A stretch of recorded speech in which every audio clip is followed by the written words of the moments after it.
आद्यकाली शक्ति साधना केंद्र में आपका स्वागत है। आज मैं आपको बताने जा रहा हूँ जिन साधना से जुड़ी हुई कुछ बातों के विषय में, जिनको यदि आप अपने जीवन में उतारेंगे, अपने अमल में उतारेंगे, तो आपके सफलता की संभावना कई गुना अधिक बढ़ जाएगी। और यदि पूरी निष्ठा के साथ इन नियमों का पालन करते हुए आप जिन्न के अमल को करेंगे तो आप जरूर लाभान्वित होंगे। फिर वो अमल किसी भी जिन्न का हो, किसी भी जिन्न का आप कर रहे हो अमल, किसी भी मंत्र से कर रहे हो, आपको कुछ बातों का विशिष्ट रूप से ध्यान रखना चाहिए। एक बात तो यह है कि आपको हमेशा पाक जिन्नों की साधना करनी चाहिए, नापाक जिन्नों की साधना नहीं करनी चाहिए। पाक जिन्नों की साधना करते समय में अपने आहार विहार को बिल्कुल पूर्ण रूप से सात्विक कर दें। कई लोग कहते हैं कि अगर प्याज खा सकते हैं क्या? देखिए, 7 दिन की साधना है, कोई बहुत बड़ी बात नहीं है। अगर आप छोड़ना चाहेंगे तो छोड़ भी सकते हैं, लेकिन फिर भी यदि कोई मजबूरी आ जाए तो क्या कह सकते हैं, गुरु भी क्या करेगा उसमें। लेकिन जहाँ तक हो सके आप बिल्कुल नहीं खाएं। भुनी हुई प्याज भी ना खाएं, लहसुन इत्यादि का प्रयोग न करें, काली उड़द की दाल का प्रयोग न करें।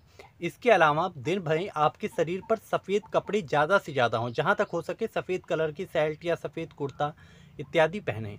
सफ़ेद रंग जिन्नों को अत्यधिक प्रिय है। तीसरी बात यह है कि आपके शरीर से हमेशा सुगंध आती रहनी चाहिए। कोई भी एक गुलाब का इत्र या चमेली का इत्र खरीद के अपने पास रख लें अपने लिए। एक इत्र जो आप जिन्न को अमल में अर्पित करेंगे वो तो अलग है, लेकिन एक इत्र आप अपने लिए रख लें, जिसे अपने दिन में 2 घंटे 3 घंटे पे जब भी आपको याद आता है थोड़ा सा लेके अपने शरीर पर लगा लें। रुई के फाहे में इत्र लगा के अपने कान में लगा लें, या अपने सेल्ट पर ही आप इत्र को ज़्यादा लगा दें ताकि आपके शरीर से सुगंध आती रहे। ये सुगंध साधना काल के बाद भी आती रहे। ऐसा नहीं कि सिर्फ आपको समल के 1.5 घंटे में या 1 घंटे में आपको ये नियम है। उसके बाद भी जहाँ तक हो सके आप अपने शरीर पर इत्र का ज़्यादा से ज़्यादा प्रयोग करें। नियमित रूप से स्नान करें। बिल्कुल आपको 2 बार स्नान करें बहुत अच्छी बात है, नहीं तो कम से कम वुजू, अगर कोई रोगी पीड़ित इत्यादि है तो कम से कम वुजू करके ज़रूर करें।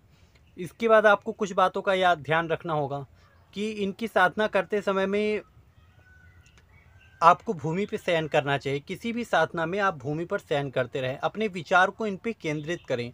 और विशेषकर जब आप कोई मंत्र जाप करते हैं तो उस देवता से बात करने की कोशिश किया करिए। यानी एक तरफ तो आपका मंत्र जाप चल रहा है, दूसरी तरफ आप देवता से कहीं ना कहीं आंतरिक तौर पे जुड़ने का प्रयास करिए। वो जुड़ाव अगर नहीं होगा तो आपका मंत्र जाप कोई विशेष लाभ नहीं दे पाएगा। आपका वो जुड़ाव होना जरूरी है, और वो जुड़ाव कब होगा, कैसे होगा, क्यों होगा, इन विषयों को आपको कोई नहीं बता सकता। ये आपको अपने आप ही जगानी होगी अपने अंदर से। इसके अलावा आपको आयतुल कुर्सी का पाठ जरूर करना चाहिए। जब हम पाक चिन्ह की साधना करते हैं तो आयतुल कुर्सी के प्रारंभ में बिस्मिल्लाहिर्रहमानिर्रहीम लगा दिया जाता है। नापाक जिन्न की जब करते हैं तो वो हटा दिया जाता है।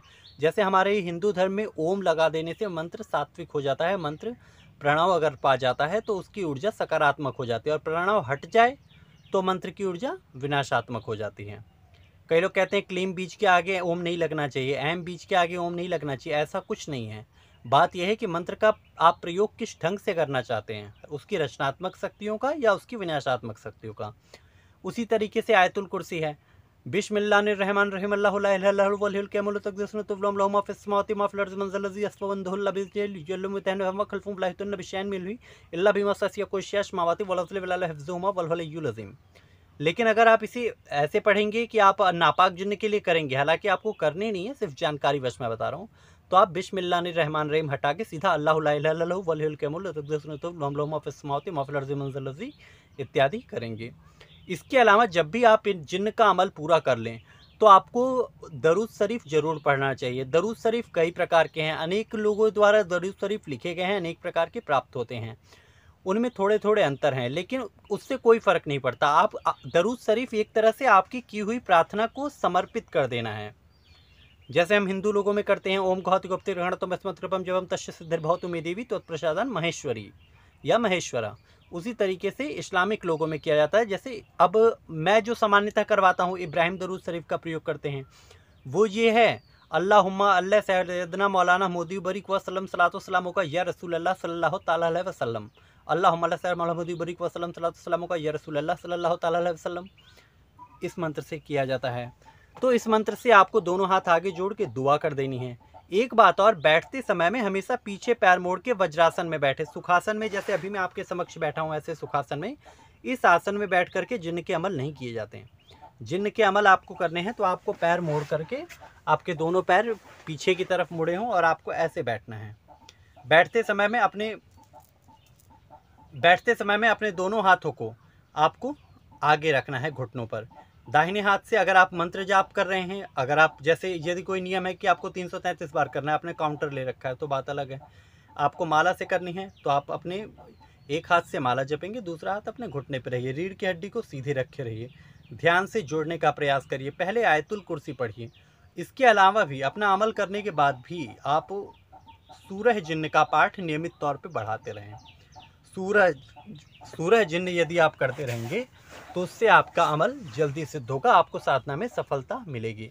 आयतुल कुर्सी वैसे भी अगर आप पढ़ते हैं तो ये आपकी रक्षा करता है। आयतुल कुर्सी से आपके ऊपर जिन्न की अमल का या परी के अमल का कोई दुष्प्रभाव नहीं आएगा।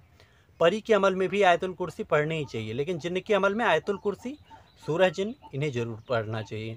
उससे आपकी सफलता की संभावना कई गुना अधिक बढ़ जाती है। बाकी का जो अमल है वो तो चलेगा ही चलेगा, ठीक है। आयतुल कुर्सी इत्यादि पढ़ने के भी नियम वही रहेंगे। अगरबत्ती आप जला लीजिए या मोमबत्ती जला लीजिए या आप चिराग का दीपक जला लीजिए, सामान्य दीपक जला लीजिए।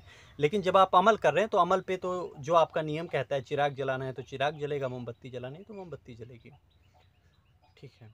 तो इन बातों को समझ करके अमल करिए तो आप कामयाब होंगे। जय महाकाल।